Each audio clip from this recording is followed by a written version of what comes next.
Yeah, yeah. You ready? Yeah, it's rock and roll. All right, guys. It's a little different too with like hearing your voice in it. I haven't had. You've never worn it with headphones? No, I never had. We're popping your headphone cherry? Yeah. That's incredible.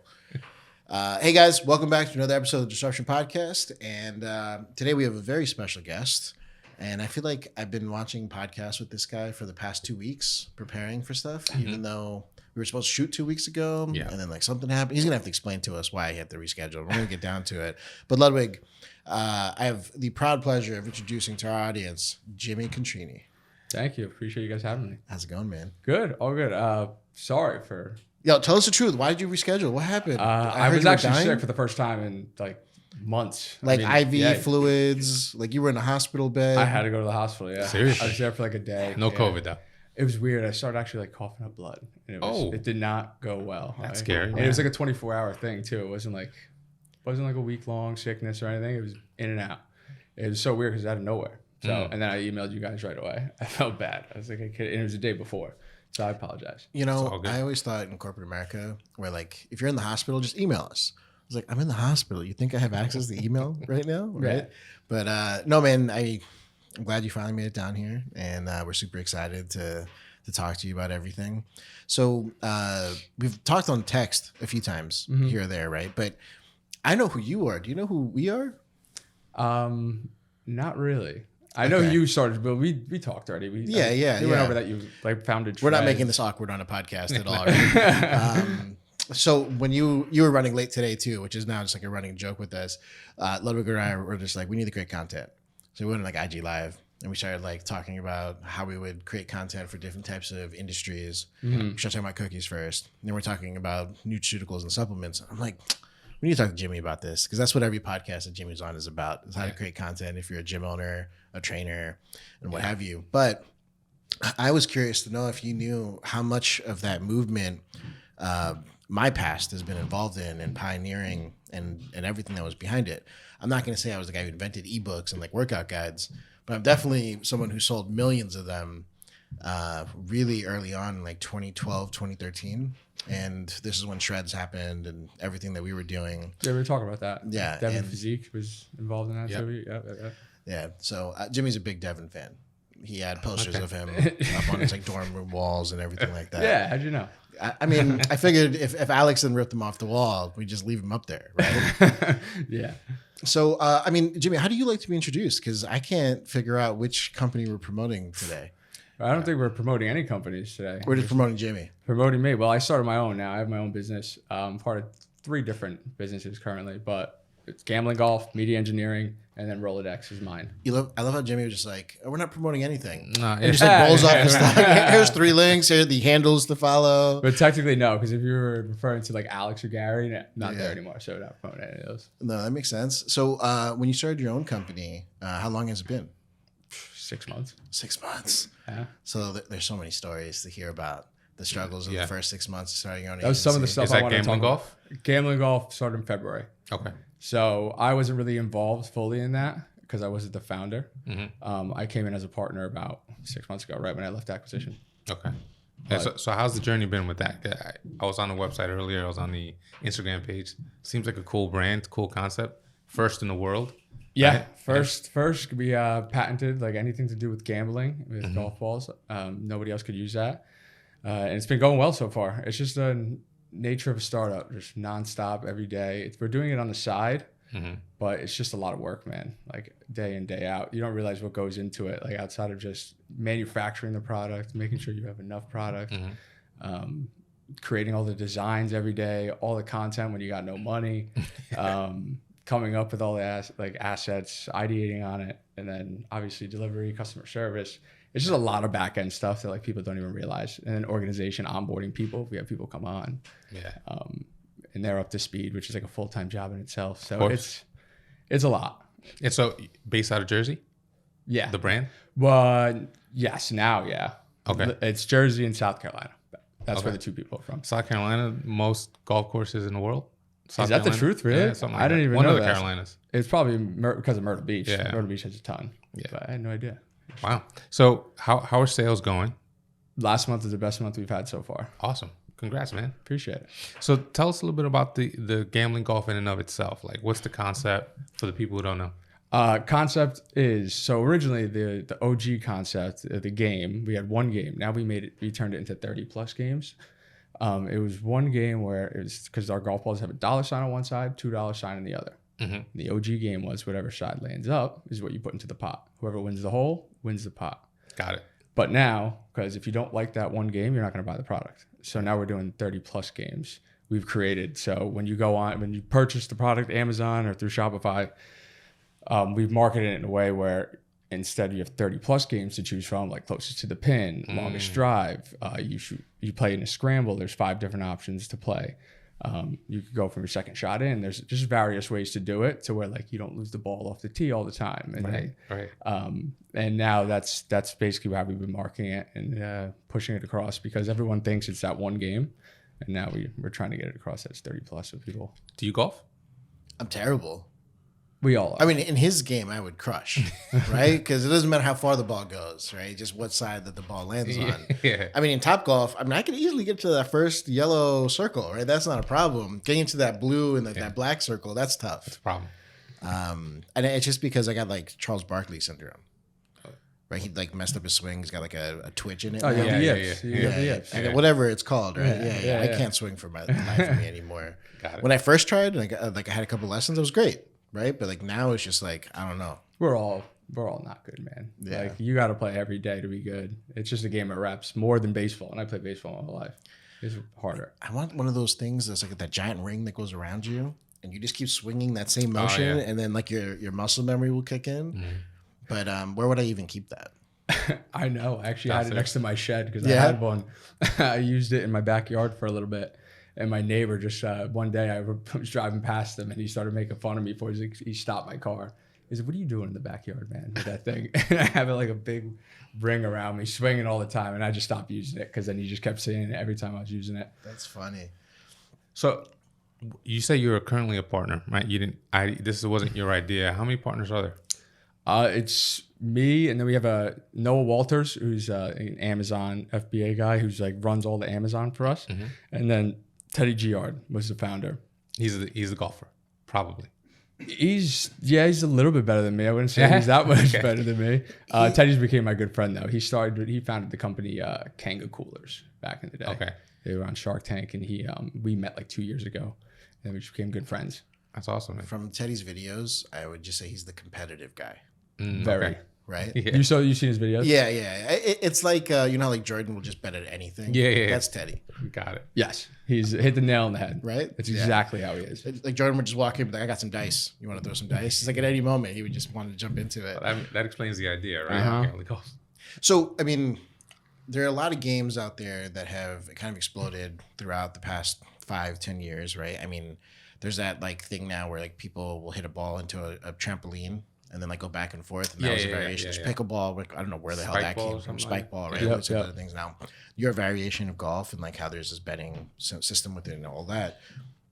At what point does a game like yours hit enough traction that you digitize the ball, right? And like install Bluetooth chips and like the whole Topgolf thing, right? Where we don't even have to know, like you just have an app telling you how much you owe the other person. Yeah, we were talking about that a couple of weeks ago.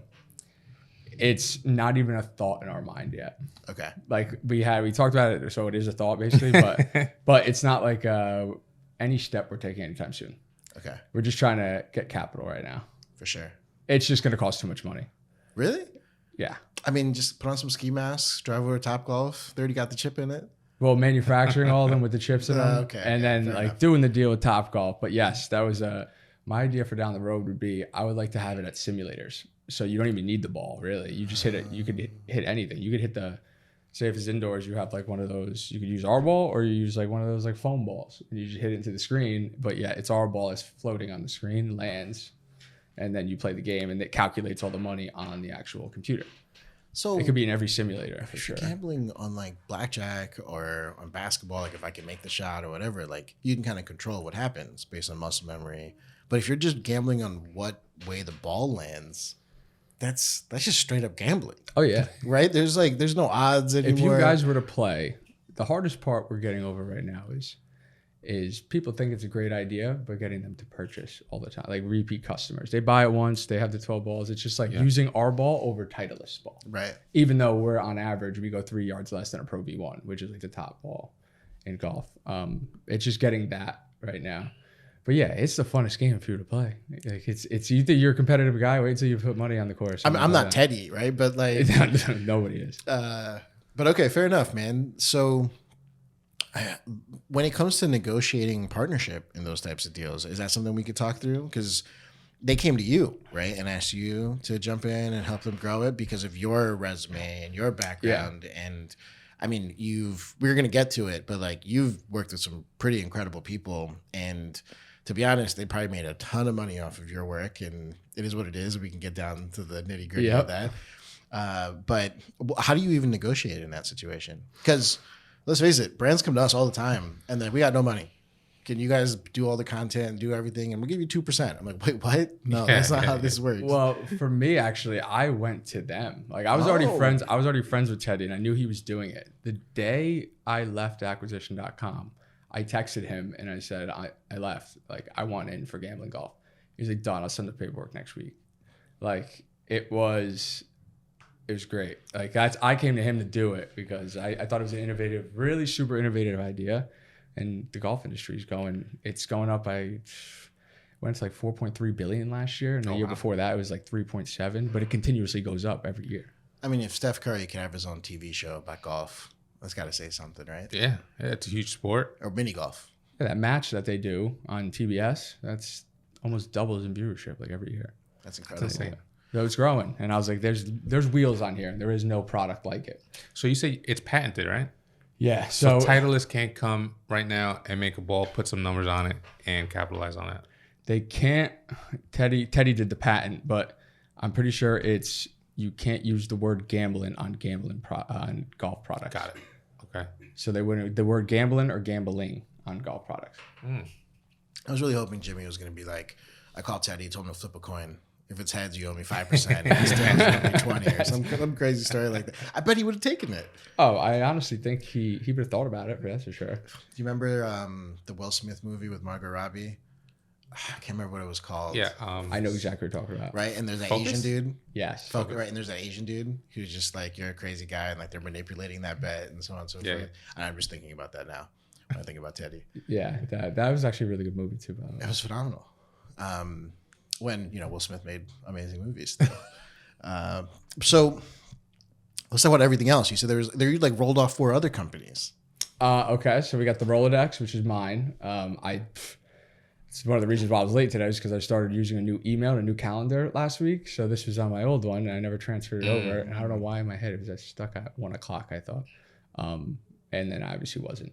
But the Rolodex, that's social media consulting, and then I'm doing like referral fees. So creative sourcing. So if you're a company or influencer, anyone that needs production resources or creative resources, editors, creative directors, designers, graphic designers, etc. I've just built up a roster over the years of people that I worked with at Vayner and acquisition.com. to where I built like trusted relationships. So these people that come to me for these creative and production resources trust me. So who I introduce them to, they'll trust them as well because they have that association. And then, it's just referral fees for that. And then social media consulting for entrepreneurs, brands that are looking to get involved in social, whether you've never been in a day in your life or you're established entrepreneur or influencer or brand and want to grow. All right, so Jimmy can pretty much make anything happen for anyone who wants to create demand or create resources. All I heard was like he's a magic man, like pulling strings behind everything. It's tough to like narrow down what exactly at times, because you've done so many things. Like that was always my role. It's like a hybrid role, jack of all trades. Everywhere I was at. So like now I'm narrowing it down in the sense that I have to. Running a business. So that's like a work in progress right now. But when I explain it, it sounds like I'm doing a million things. But. One of the things you just zoom right past is VaynerMedia, right? Obviously working for Gary Vee in his organization. How did that? I don't know if you even noticed that we're right across the street. That was a great Wine Library. I saw that a couple weeks ago and I looked up at the location. I was like, Wine Library's right there. Dude, that was a great job. These SEO keywords on YouTube, they're flying through right now. Exactly. Well, you guys have been focusing on that more? Well, our channel's been crushing it right now, right? Our episodes are getting I noticed. 10, you noticed? Yeah, I saw it. It's been going up slowly. And so now it's about, okay, how do you strategically trick the algorithm to jump from someone else's content over to ours, right? And the thumbnail and so on and so forth, all the things that go into that. We've actually successfully carved out like a good 5% of Gary's audience to come over and watch some of our videos. And it's a combination of location and a couple other things. We can talk through that offline. Those are way too nerdy things for a podcast. Yeah, that's interesting. I like that. But yeah, no, it comes back to the VaynerMedia side of your career. Mm-hmm. So what did we ask? How did that happen? Like, how did you even get involved with Gary Vee, with VaynerMedia? Yeah, I was a Gary fan for a long time, man. So I started following him in 2014, or something like that. And 2014. And I graduated college in 2017, so I didn't have any skills coming out of college. I basically got like a degree in beer for 4 years at college. Oh, I got one of those too. Literally, that's what it was. So I came out of college like, what do I do now? And I knew I was a big Entourage fan, and I knew I liked entertainment. I love production, love sports. What has all three? I applied to places and agencies that had all three. I was like, I'll get in the door anyway. And I was like, I'll be an assistant if I have to. So that's what I did. And I'll do what I have to do when I get there, network, build relationships with people, learn from others, and then grow up the ladder. And that's exactly what I did. I became the assistant for the chief production officer, Aaron Covan, and then who's the best man ever.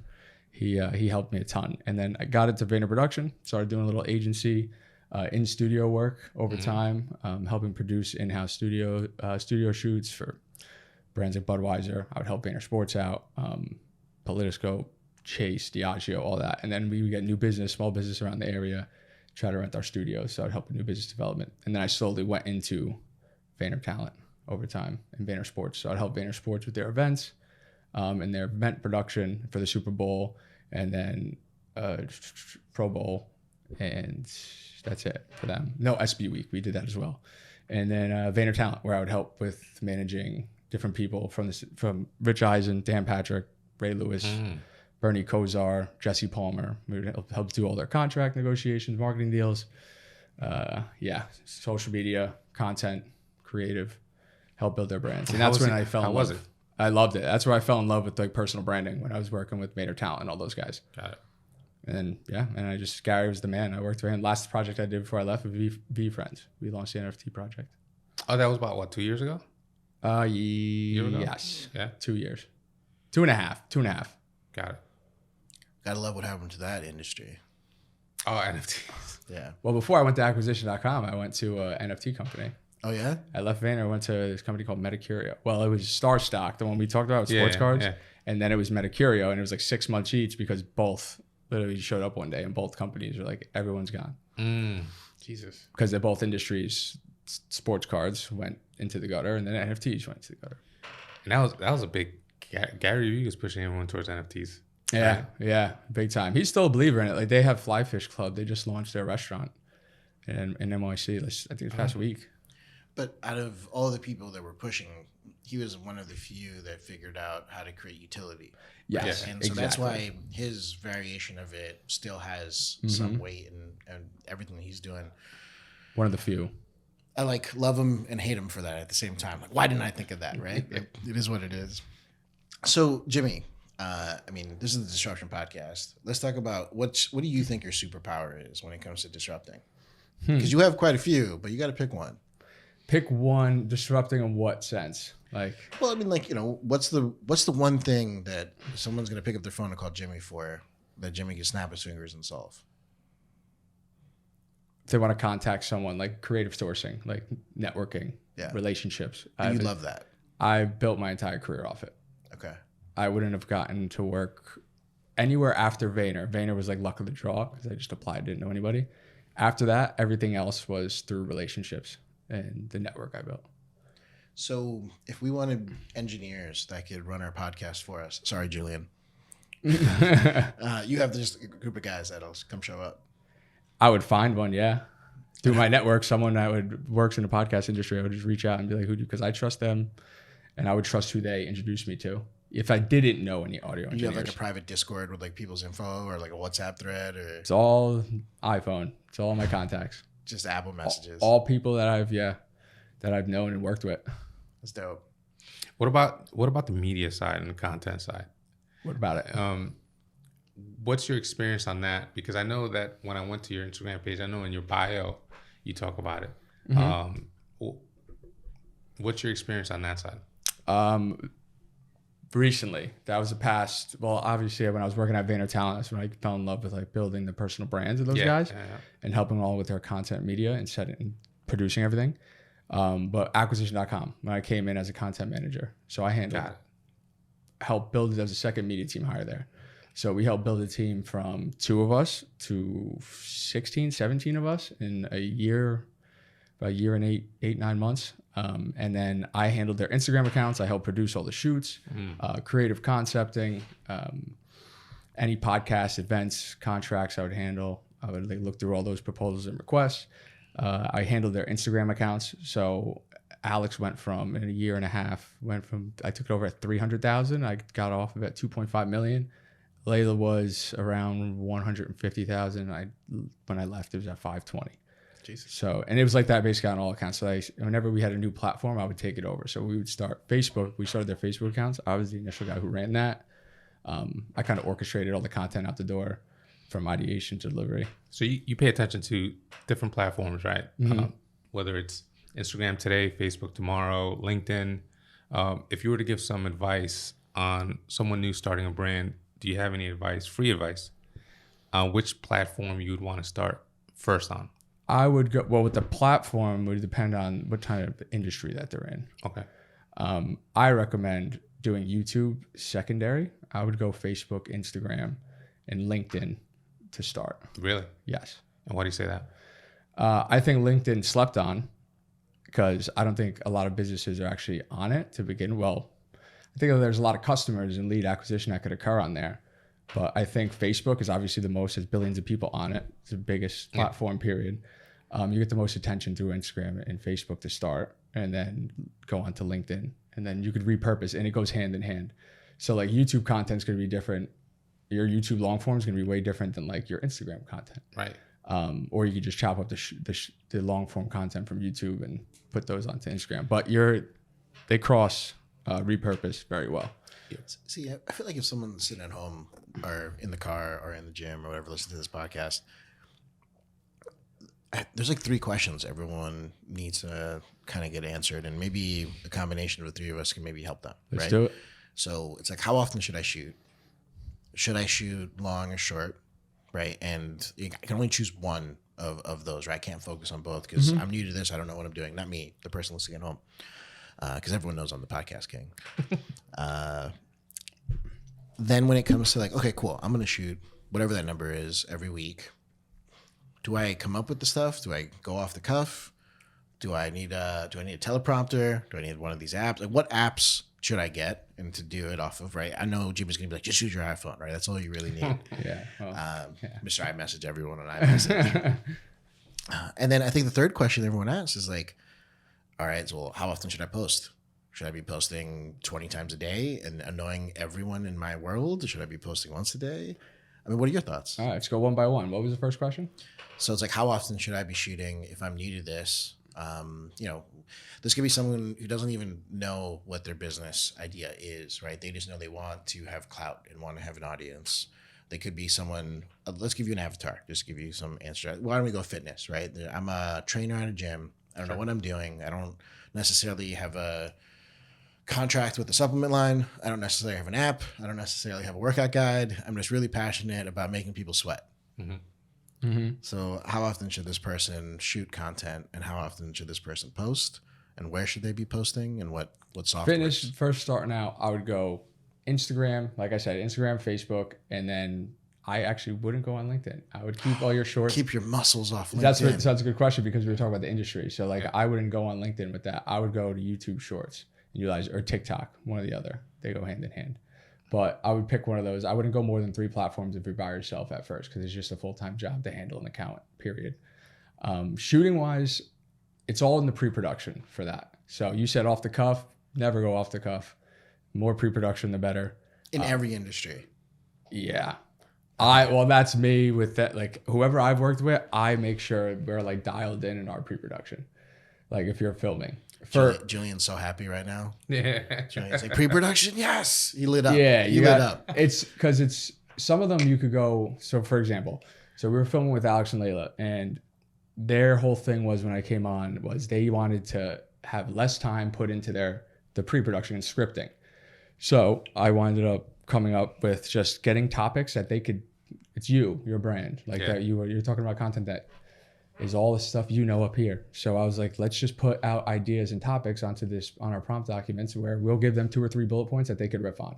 And then less scripting, because they were doing like pages of scripts for their videos. So then I just started putting topics on there where we could put topic, 3 bullet points, go at it. It's all your knowledge. And then the editor has to do his job on the back end to riff through that. But if you hand him the prompt document and he sees exactly what you put on in the pre-production process, like what you wanted to say, you might say 10 different things, but those 3 are the ones you want to have on the edit. That's what he's going to have in the edit. Yeah. And it makes the process for him even easier when he's editing, because he'll go quicker. He'll know what you have to say. He'll edit more videos in the day. So I would film, to answer your question, I would film, the more dialed in your pre-production is, that will determine how much you're going to get film, and that will determine how much content you're going to have for the next X amount of days. So then that'll we're using big words for someone just starting off. A regular person doesn't know what pre-production is, doesn't know what prompts are, and the rest of this. Yeah. So I mean, Julian, by the way, is our engineer today, the guy running the podcast. I keep referencing his name, and everyone at home's like, "Who the heck is this guy?" But we're just gonna name our trainer Julian just to make life easy, right? So Julian's hitting the gym. Like, what is he supposed to do? Does he open a notepad and like start writing? Hey, I could talk about these things. How many of those things should he write? You see that all over Instagram now, where it's like ChatGPT, give me 8 ideas for reels, and then is that something you would suggest doing? Like just 8 reels a week, 10 reel, Oh, for the amount of posts that you were doing a week? Yeah. I'd recommend start out, do 1 a day, like 1 short a day. And then once you get comfortable, you could go into one reel, and like 1 tweet reel in the morning per se. So a tweet reel is a regular 4-second reel. Like it's a tweet that you posted. We make a template in Canva, but it's a tweet that you posted that you turn into a reel, MP4 file, and that you posted as a reel, because reels get more reach on Instagram and Facebook. So we post 1 in the morning, and then say a high value driven reel at night. And then, or you can switch it around depending on the day and like what the topic is within like the tweet reel itself and the content. And I would do 10 posts a week over time you get to 10 posts a week. Let's talk about the cheat code he just dropped, the 1 a.m. post. Why 1 a.m.? I just said 1 a.m. I didn't say 1 a.m. Oh, no. He said 1 in the morning. Post 1 in the AM. 1 post in the morning. See, I talked too fast. To drop some knowledge. I was stoked. Is that the right time? Slide in my DMs if you want to know why 1 a.m. is important. I'm not like a fan of post timing either, man. Just post when you post, right? Post when you post. Like the value of the content will do its job. I'm not, screw the time. So are we telling someone who wants to start off to go get a ChatGPT account and then ask ChatGPT these questions? Are we telling them? It's one of the options. So you could pull, one of the options is obviously ChatGPT, and you have to see what it spits out to you, and then you change that to your own verbiage and wording. And then you could utilize your audience feedback that you get from previous content. What's top of mind right now in your business that you're thinking about? Is there any upcoming events? What have you learned from a meeting like this week? Look at your calendar. What's upcoming? What maybe you could, the meetings that are upcoming in your schedule, like you could talk about what you're going to have like to discuss in that meeting. What in past meetings, what has happened, like experiences. So let's try to simplify that a little bit further, right? Let's disrupt this world of trainers for a second. If they had to create their avatar audience person that they're talking to, right? And you're saying use what's in your life to come up with content that you can talk about, that you can tweet about, so on and so forth. Correct. Do they think that their audience is going to be gym owners? Do they think their audience is going to be people who need fitness, people who are already living the fitness lifestyle? How do they choose who that person is that they're going to create content for? Because, I mean, are they going to be complaining about their manager at the gym? Are they complaining about clients? Are they talking about, God, I don't know, Emily canceled again, on her personal training appointment. God, I'm so annoyed when people do that. Is that an exciting piece of content? No, and I don't know, Jimmy's just like, nah. I don't know why you would make that either. But if you were, that means you're not going to get any audience. So Yeah. but if you were going to target an audience for fitness guys, for example, yeah, it's just the market's going to dictate what audience is going to go and like your content based off of what you're providing. How does that person decide? How do they know what they're doing is the right thing? I don't even know how to answer that question, to be honest. Jimmy stumped. Yeah, I am stumped. Like, how do you decide which people you're creating content for? I mean, is there an A/B testing aspect of this where you just put out content and see what resonates? Yeah, so I think your quality, like the quantity of the content that you put out the door is going to determine the quality in a sense of you're going to know what you're going to be posting more of and doubling down on from the quantity of content you put out there. You'll see what does well. You look at the data and the performance of it and double down on those concepts and build off of it. So you know why I'm asking these questions is because I feel like our audience isn't always like the successful entrepreneurs that just want to hearing our stories and us like shooting the shit across the table, right? There's a lot of people at home that are like, how do we do what Jimmy did, or how do we do what Ankur did, how do we do what Ludwig did? And they have no idea of where to start. And so then every single time I have one of these coaching calls with someone, I'm just like telling them, like, listen, you got to build an avatar of the type of person that thinks you're an expert in whatever it is, right? And then now you have to ask yourself, why are you the expert?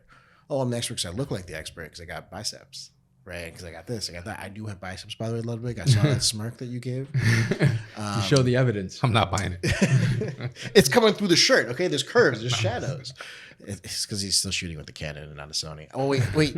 Are you a Canon or Sony guy? Tell us the truth. Sony. Yes. I'm not really. I like Sonys, but I really haven't dealt with cameras a ton, to be really Doesn't honest. matter. It's Fair a win enough. is a win, okay, Ludwig? I'm taking We that. disqualify that. Yeah. Disqualify. What I said about Sonys is voided on this. That's right. Why did he immediately take your side on this? We have an ongoing battle. I'm Team Sony. He's Team Canon. Of course. Why is that? I mean, it's the best in the game. It's been there. Canon's been the best since the beginning of time. I mean, it's a silly argument, to be honest. I was telling him earlier, Canon is the OG, right? 100 years. Sony's like Generation Alpha. You know, just like saying cool words and using cool slang, and you're like, what are these little? Yeah, they snuck in there late. And Canons are the boomers, right? Like, so it's just one of those things you go back and forth. But we That's funny. run the country, right? So I'll take it. I mean, until you die in a year or two, right? And then that transfer of wealth goes down. I don't know what's going to happen. I think the concern I have is just like the audience out there.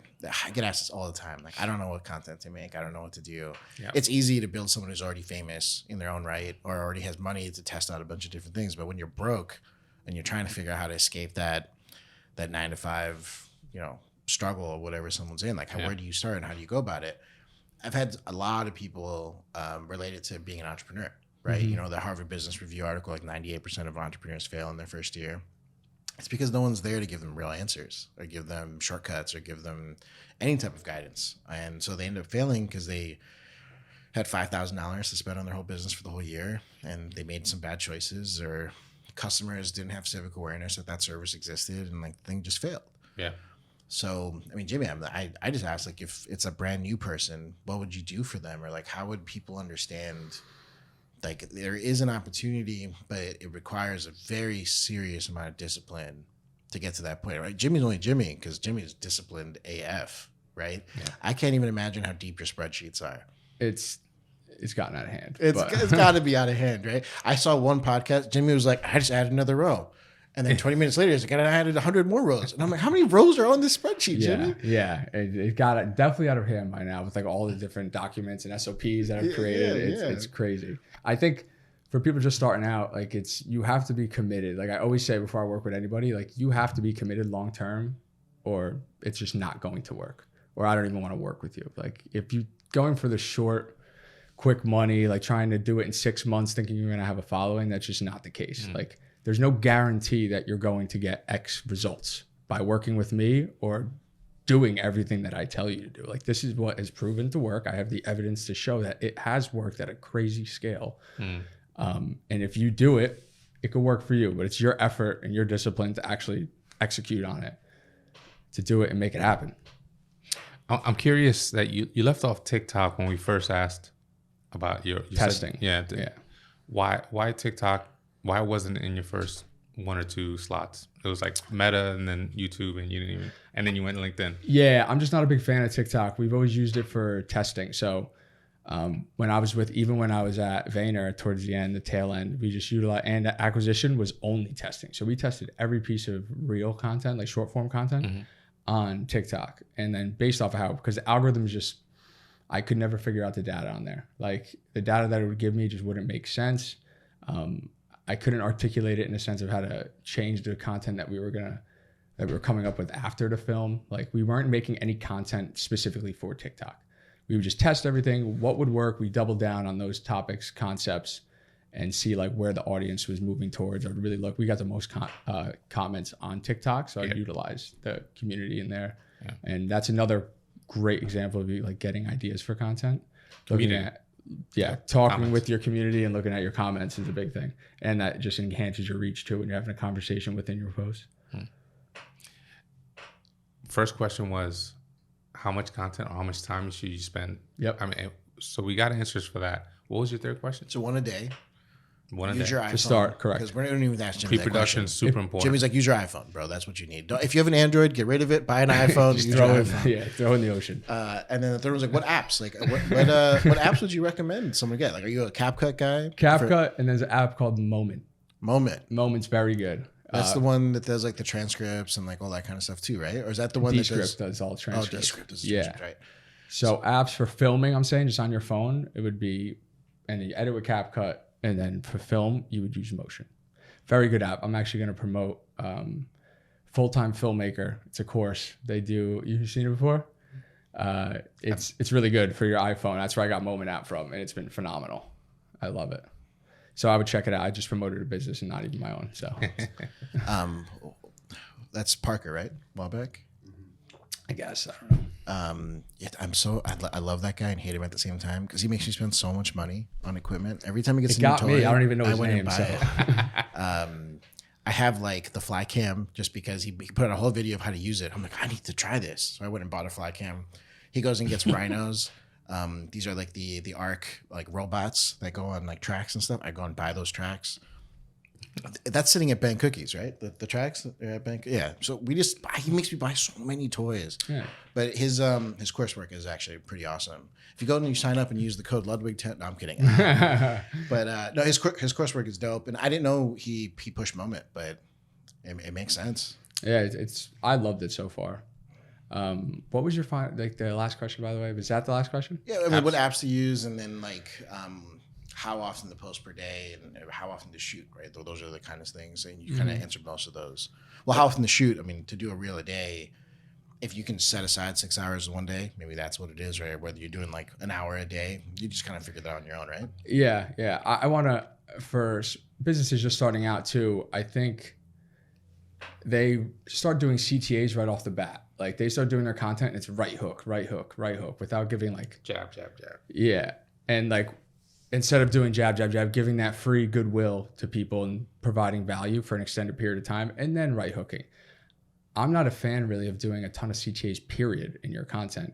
I think using your ads as like if you were to do paid media and ads, like that could be used as your CTAs, and your organic. Well, think of organic as like your lead nurture to start out as a small business. And then over time, as you build that trust and association, aka building your brand, building that trust and association, it will become lead acquisition. But I think like the CTA is nonstop in the beginning. Just don't do anything without providing a ton of value to build the trust. And then, because it's just weird. I still see a CTA that like if someone who has millions of followers, I still get like unconsciously think it's kind of weird. Like I'm not like a fan of it. So let's say we're a restaurant. This is like a problem that plagues restaurants left and right. Every photo on their feed is a photo of their food. Yeah. Every single time, right? Plating the food, the interior, whatever it is. Like, how would you recommend a restaurant go about creating content that is just like the goodwill? Get to know who you are at first. Like, it's a mixture. So it's a mixture of your business and like the tactical side of things that you talk about. how you created the restaurant, how do you profit within the industry? Like, can we go more storytelling? Can I give you the example of the bear? Did you see the bear? Didn't see the bear. Damn, that's such a good show. All right, so let's say, what's another restaurant TV show? Good. Okay. God, the bear one was so good. I'm so upset, Jimmy. I guess you're too busy making spreadsheets to watch all the shows. Yeah. So what's the question anyway? Let's say it's, you've heard of Carbone, right? So let's say you're Carbone. Well, how do you handle social media in that essence where you're not just posting photos of like pasta and the celebrities that come to the restaurant? Yeah. So it's like the cadence that I said before. Like you would do, instead of a tweet reel, you would do a picture of your food here and there. You mix in, and then you have your value-driven reel at night, or like you have that the following day. So just split it up. It'll be like it's still image post, a carousel, or a tweet reel, and then a value-driven reel. Value-driven reel meaning like it could be educational, it could be a controversial topic, it could be behind the scenes, vlog style. Like, bro, what would Carbone educate people on? How they make money, how they make their dishes, how people could DIY stuff. Like how to do hospitality with like customer service in the restaurant industry. Why do you think so many restaurants push back on sharing their recipes or talking about how they negotiate with vendors or any of that kind of stuff? Because that's a huge brick wall that I face when I talk to clients. What is? They don't want to talk about any of that stuff. That's just who they are. Okay. I mean, like all the people that I've worked with, I push that. Like discuss how you like give the value. Like that's what you do and why you're successful is all that stuff behind the scenes. Show that to people. They don't know that. And they're just going to like it because people don't do it. So if you show it, it's going to build the trust. They're like, oh, this is sick. Like, I don't hear this from much people. Jimmy's just like, I don't have that brick wall. I just tell them to do it. They do it. Yeah. I'm just like, I haven't heard that from people. Oh, man. It happens all the time. I run into these clients where I'm like, listen, I get that you're posting photos of your food or posting photos of your product or whatever, but like, tell them how you made it. Like, oh, I can't tell them the name of our manufacturer. I can understand that from the restaurant industry. It's like they're secretive with their recipes. Yeah, so that was a bad example with mine, but with like saying the recipes, but like show the business side of it then. Yeah, not show your recipes. The story. The customer service side for sure. I can understand that, right? Introducing your staff, I can understand that. Everything. Food costs, like food costs, like all the equipment, overhead, you could talk about like how you actually profit in that industry because it's so difficult to make money in the restaurant industry, how you guys made it. And then you could just tell, then another bucket of content could just be your Carbone story. Like who you are as like the face of the brand and the CEO. You could do like an employee series talking with them and like asking them questions and like having them answer, do like different trendy topics. There's so many various things you do. Carousels based off of this stuff too to repurpose it. Like all your videos, you could just any listicle stuff, like top 5 favorite foods in Carbone. You can change that to a carousel. It's so easy for him to just like run this down, right? Yeah. It's like second nature to him. It's impressive. Thank you. It is. How do you factor in things like controversy or even topical, some stuff that's in the news, stuff that's in sports? Super Bowl just happened and you're dealing with a restaurant brand or you're dealing with an XYZ brand. Do you spend time thinking about connecting these major events or major controversies to your particular brand you're consulting? Yeah. So that's a great point. So pre-production we were talking about before, I make sure that's one of the things that I'll check. Like what's upcoming in the world, like an event that's occurring that maybe we could relate it to our brand. So if it's like Christmas is coming up, or that's actually a bad one. So say like St. Patrick's Day. Yesterday was the debate, right? Presidential debate. Is that something you would have? I avoid politics. Okay. Even if you don't speak about politics, but bring in the debate. Like we made it about Sony, Canon. We made that's the debate we have. Yeah. Would you completely stay away from red and blue? This is sports. Okay. It's football, Sunday football. Fine. So yeah. Yeah. So Sunday football, and if you're football's back.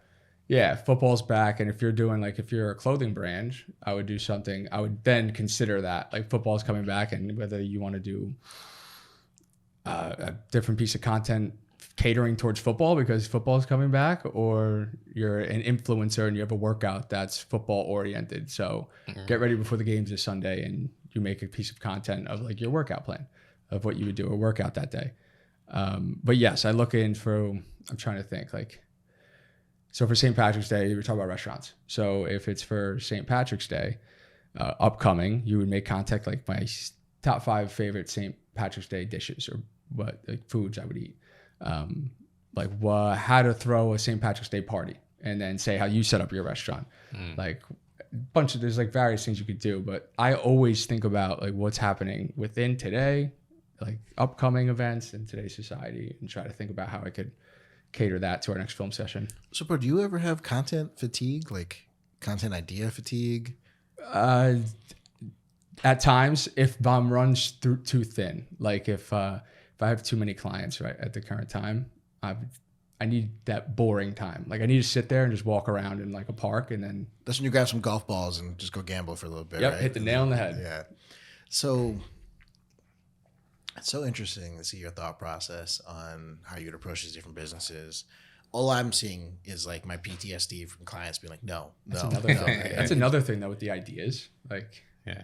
I think when you're coming up with all your content ideas, there's so many ways to go about it that people just like, I'm always thinking when you're looking at content, like on Instagram or Facebook or et cetera, I have like so many different saved playlists to where if I see a piece of content, I got a content education one. I have a motivation one, like client examples, and I have group chats with my different clients. Just to always, I put it in there, they don't even have to respond to me. We just throw it in there as like ideas, and no one knows sometimes what they're about, but until we talk. Like, why'd you add that in there? Oh, I think you could do this as like a green screen piece of content. You could do this for the upcoming event, like St. Patrick's Day is coming up. I thought maybe we could recreate this from Christmas, but cater it towards St. Patrick's Day. We could recreate it.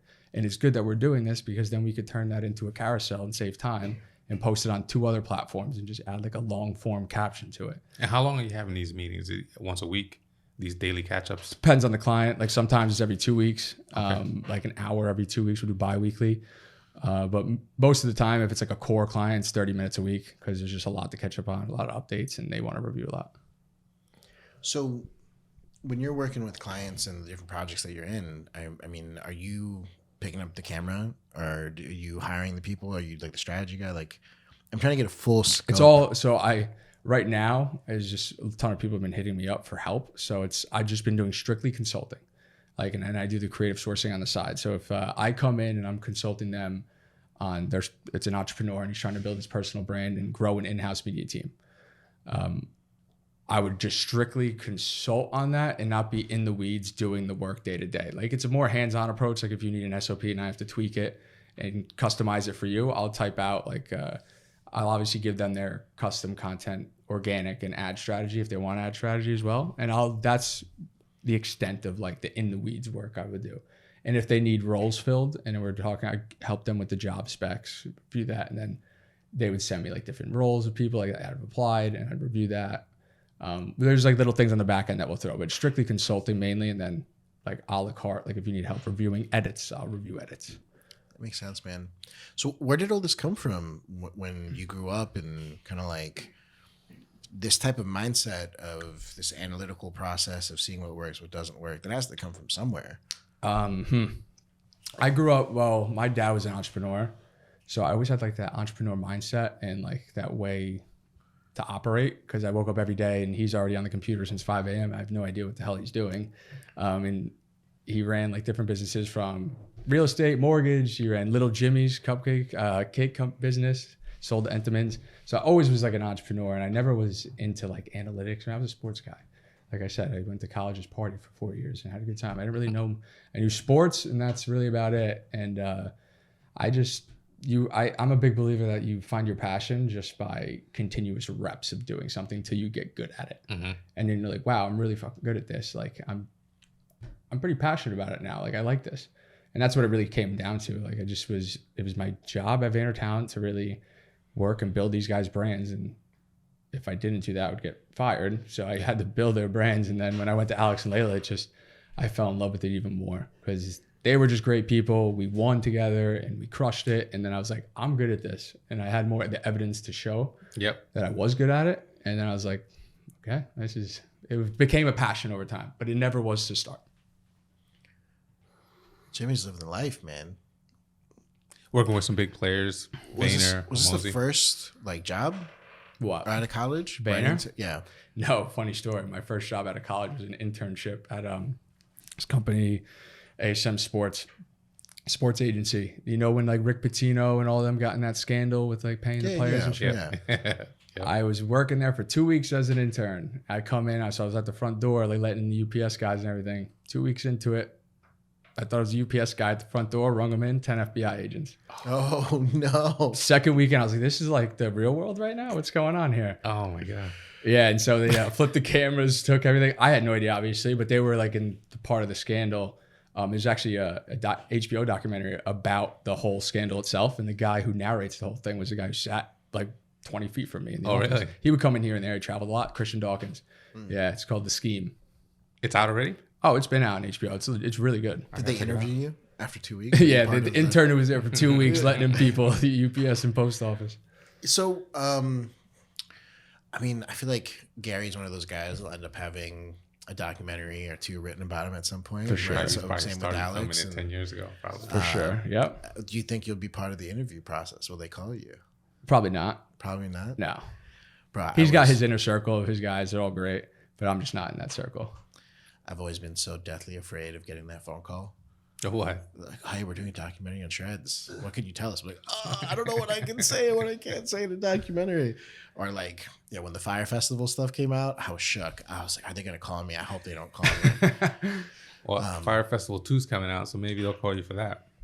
Jarvil's got to save his name one way or another, right? It is what it is. I don't know if you know this. So like, when Magnesis exists, do you remember Magnesis, or is this like before your time? Before my time. Okay, so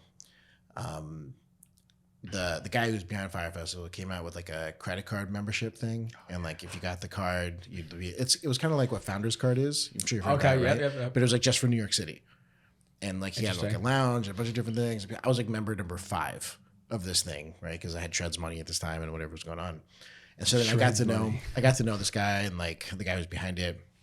And when it was time to hire influencers to like promote something, he called certain people in his circles, and I just happened to can't confirm nor deny, but like, you know, help him get certain introductions. And we're just gonna leave the conversation with that. But I was like, please don't call me for this documentary. Please don't call me. There's things I know that should not be on Netflix or Hulu, but yeah, I don't know. I mean, do you think you'll ever get called for Muscle and Fitness? Definitely not. No, Verizon? I was yes. 100%, right? Yeah, 100%. You just explained basically what the creative sourcing that I do is, with like how people just hit you up and call you to get your that's how it goes all the time. Every week people are hitting me up to see like, oh, do you know a producer that could handle this project I need done in a week? I was like, well, that's borderline impossible, but I'm gonna try. And I just hit up people and we make it work and we find it. So what's the next 6 months, a year, 5 years look for you? That's a great question. Next 6 months is getting Rolodex off the ground.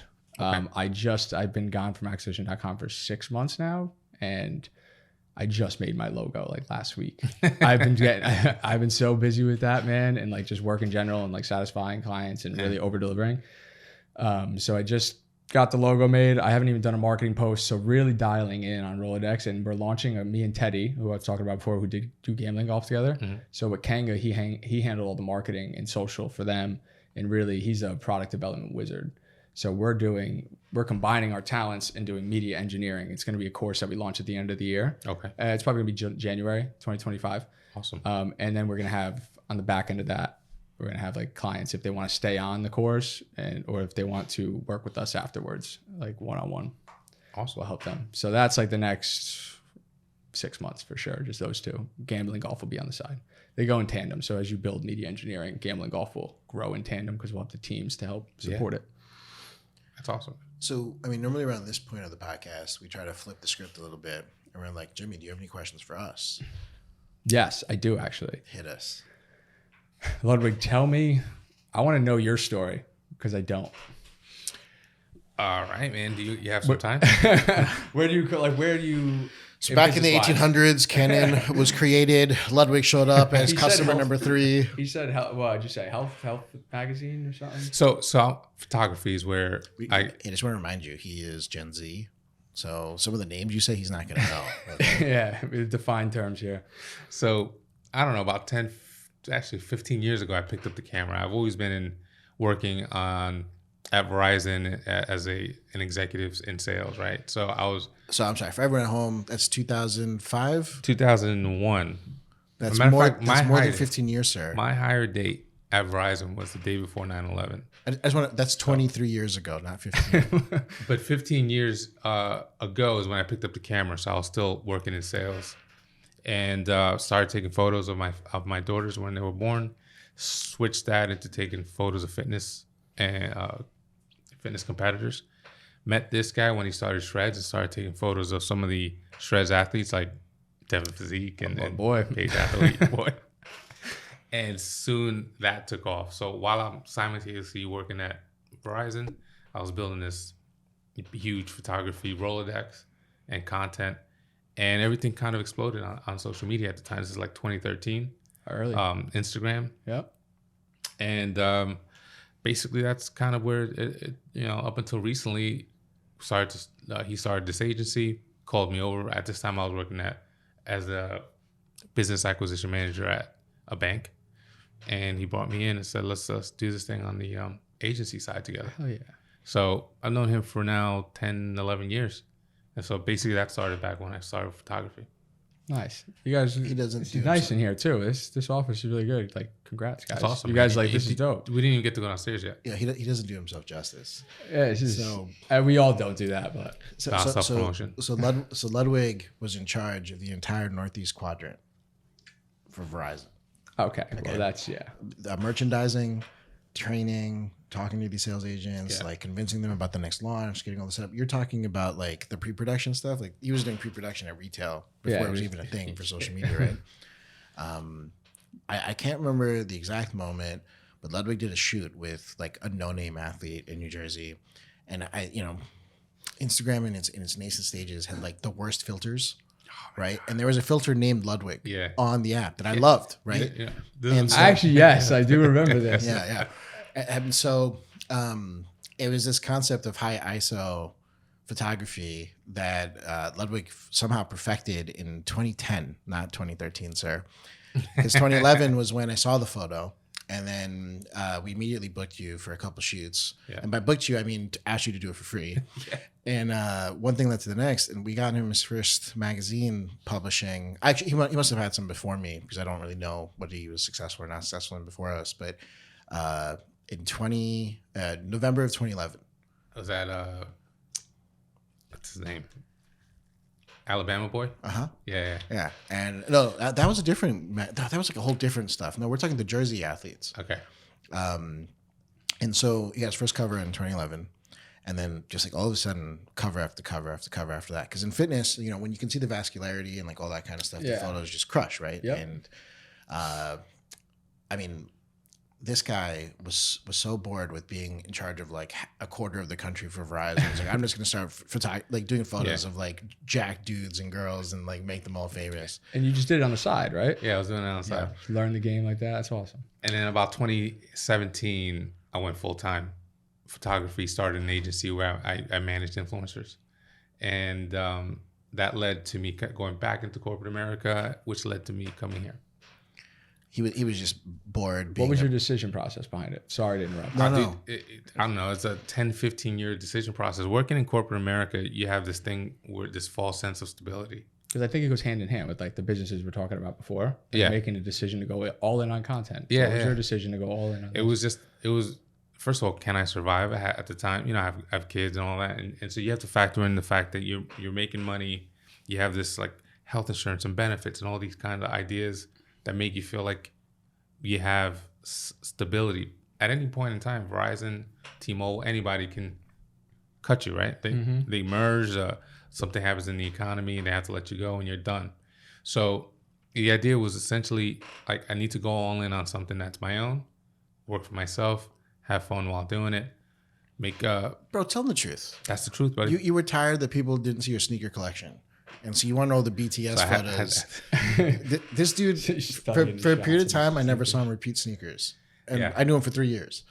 I couldn't believe it. He had a Everybody has their different- vice, right? He had a I different mean, pair. that's a lot of kicks. He had a different pair of J's for like every photo shoot. I'm like, how was this even possible? You still like that? You still got like Yeah, Ton of I kind of kicks. slowed down. Things life changes. We got more important things to focus on right now. So yeah, no, I love that because I used to be the same way when I was younger. I had like probably not like you, but I had like 25 pairs of sneakers. yeah, exactly. I Yep. was big into it. So I think Sorry. the part about Ludwig's story that I'm most excited about is that when he started doing the influencer management end, he built this massive network of content creators and massive network of brands that want to work with content creators. And I think like the CGC concept before it was even coined was something he perfected and built a huge Rolodex for. Yeah. Nice. Yeah. I love that. And then you guys just been crushing it here ever since. Trying. Yeah, man. What now? Thank you for answering that. I want to hear about. You told me a little bit about Shreds, but what else outside of Shreds? Was it just that until you came here? Like, what else were you doing? Oh man. Okay, so a little bit Kate's how often I talk about myself. So I'm gonna try and keep this a little simple. I think when I asked you earlier, like, what was it that drove that decision and like helped you kind of want to figure out that this was the path you wanted in life? Early on in my life, my parents had to do like double, triple shifts because we kind of came as immigrants, didn't have anything. So there was a period of my life where I got raised on 90s television. And so I don't know if you remember this show called Saved by the Bell or Family Matters or Full House. Saved by the Bell right? for sure. Yeah. So there's just like the main character, Zach Morris. Like this dude could get away with murder, right? And it was just this art of persuasion and syntax and diction and all that kind of stuff. So I just tried to apply that to so many different aspects of my life, and I realized I was just really, really good at syntax and diction.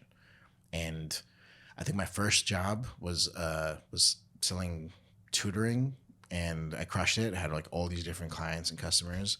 Then I did door-to-door sales of like vinyl windows. It was a company called Home Fix. Interesting. Crushed it. I like on average people would go door to door and they would get like 2 leads a week. I was coming in with 30 leads like a day, and these people were like, "What are you doing so different?" Like in Wolf of Wall Street, he like picks up the phone and like convinces. I quit. No, but you remember that when he went to that penny stock company? Oh yeah. He just picked up the phone, closed it, Yeah. and I was like, "How did you do that?" Yeah. That was me in every scenario I could think of when it came to sales.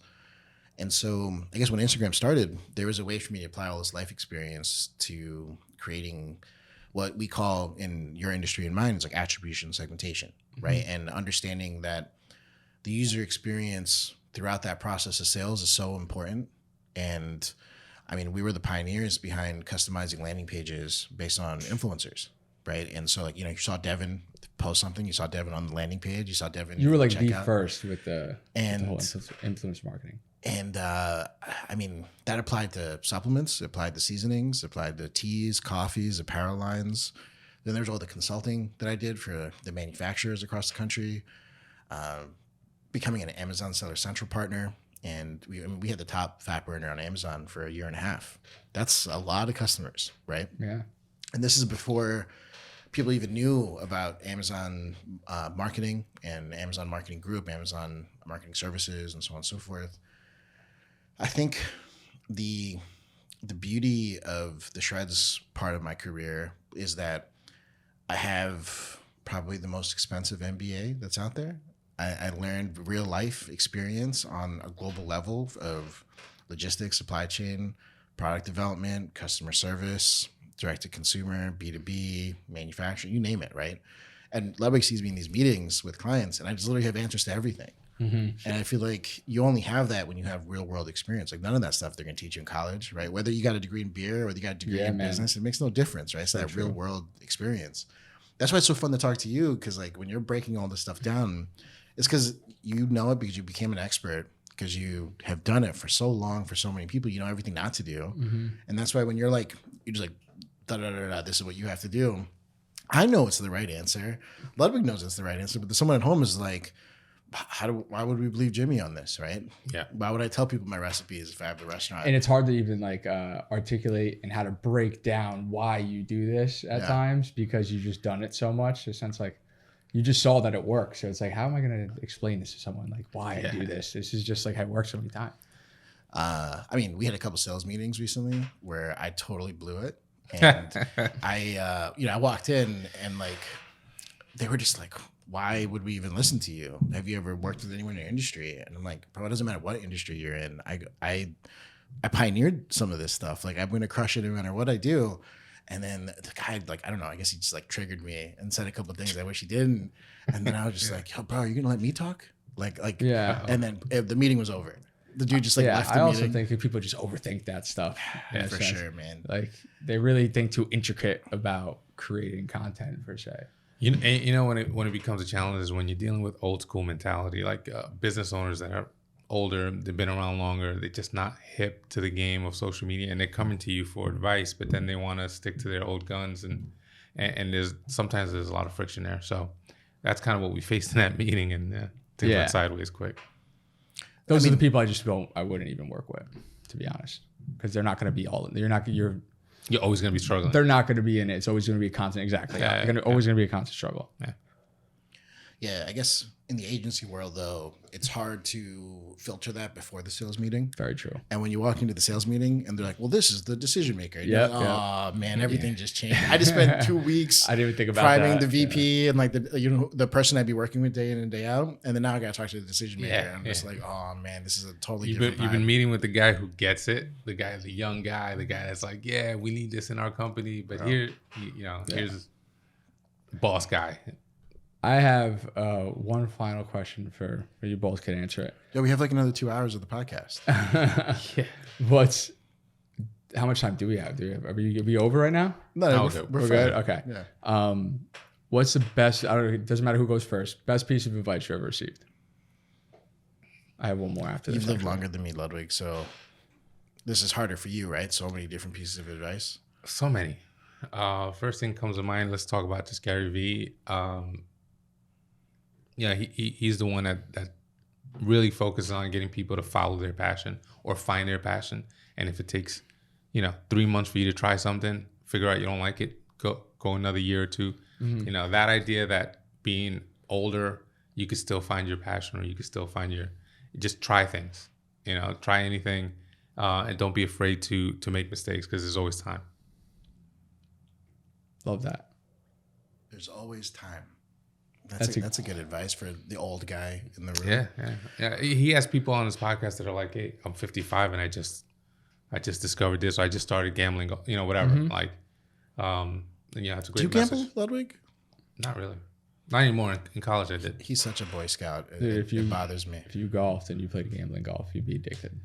I don't doubt it. I don't doubt it. Man. Man. I spent the summer driving from Rutgers down to Atlantic City. That was my income for the summer, just gambling, playing mini baccarat in Atlantic City. And he picks the oddest game to play. You play baccarat? Right? I mean, it's best odds at casino. Yeah.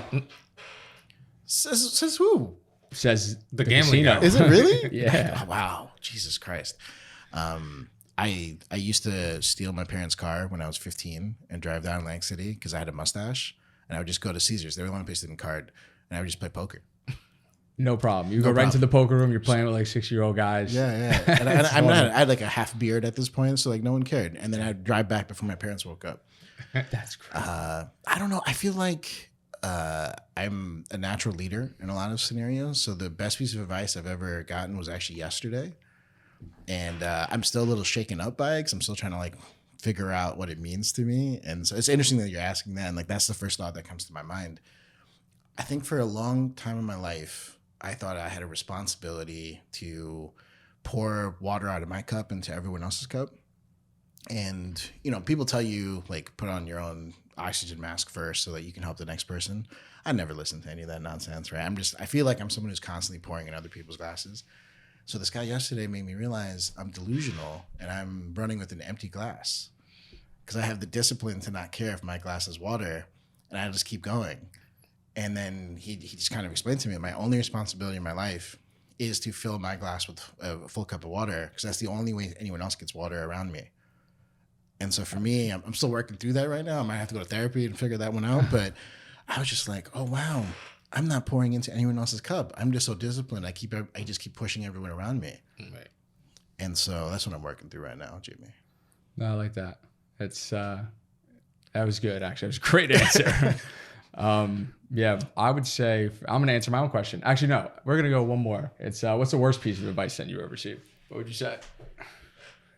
Think about it. Money doesn't solve everything. I don't know, man. I feel like anyone who talks about that hasn't made enough money, right? The truth is money provides access. Access solves everything. Yeah, and time, right? Gives you back a lot of time. Yeah, and I mean, anyone in the rat race that just is like spewing all that propaganda about like, do what you love and so on and so forth. Like, if you don't have money and freedom and access, you're never going to be able to do any of that. What do you think? Worst piece of advice Yeah. I've ever received. I never got asked a question. Back to me. PPC doesn't work. I would say it's not like when people tell you it's not that easy. Like, you can't do that. It's not that easy. I think that's such a stupid thing to say. Like, it's not like doing content, for example. Like, it's just not that easy. Yeah, it is that easy because you do it, and then it was that easy by like creating the content every day, seeing what works, what doesn't work, then like learning from your mistakes. It's all repetition, trial and error, and then it does work, and it was that easy.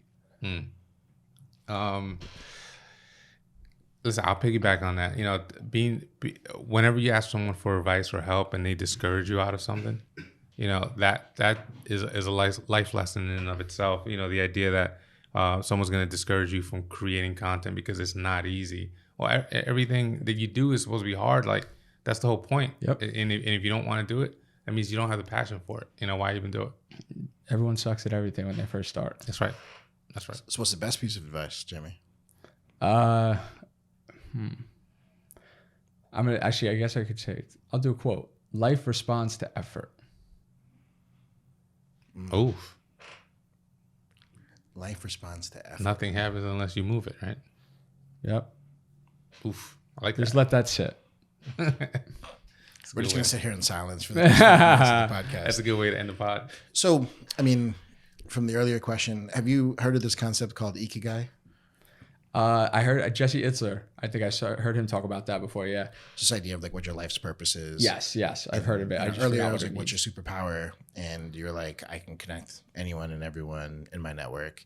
Is that what you think your purpose is going to be 5 years from now, 10 years from now? Yeah, I think it's going to be utilizing that network to be a part of a lot of different companies and like be a part of different brands or have ownership advisor roles over time. Yeah, so I think I slowly built a network and continue to leverage over time. That's dope, man. Do you have anything else? Nah, man, I'm good. Jimmy, dude, thanks for coming down finally. Yeah, I'm sorry, guys. It was a great conversation. Guys, that's the Disruption Podcast. Thanks Great for to joining be us. here. Appreciate it, guys. Wait, how do people find you on social? Oh, social at Jimmy Contrini, and then gamblinggolf.com. Obviously, everyone go check out. And then just on all socials at Jimmy Contrini. Awesome, dude. What's the Rolodex? Rolodex website's coming out in the near future. I just literally got the website 2 weeks ago. Okay. What's the domain? TheRolodex.co. TheRolodex.co. Okay. Got Because it. I feel like someone's got to have at Rolodex on all the They platforms. do. I'm working on it. I'm working on getting the handle. He's got a guy that he calls or that he texts. On Correct, his actually. Yep. Well, thanks, guys, and we'll catch you guys in the next episode. See it.